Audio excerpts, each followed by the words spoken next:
வணக்கம். தினஅறிவி செய்திகள் 19/2/2014 முதல் ஒரு வாரத்திற்கு தமிழக அரசு சுத்திகரிக்கப்பட்ட குடிநீர் வாரமாக அறிவிக்கப்பட்டுள்ளது. நெல்லையில் மாவட்ட தலைவர் அவர்கள் மாநகராட்சி எதிரில் பள்ளி குழந்தைகளுடன் விழிப்புணர்வு பேரணியை தொடங்கி வைத்தார். குடிநீர் பாதுகாப்பு வாரங்களா இந்த பேரணிக்கு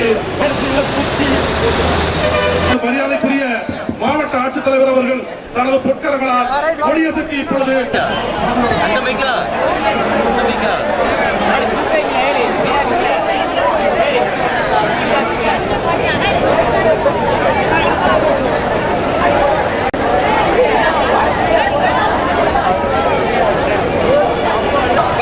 தவிர்ப்போம் தரமற்ற நீரை தவிர்ப்போம்.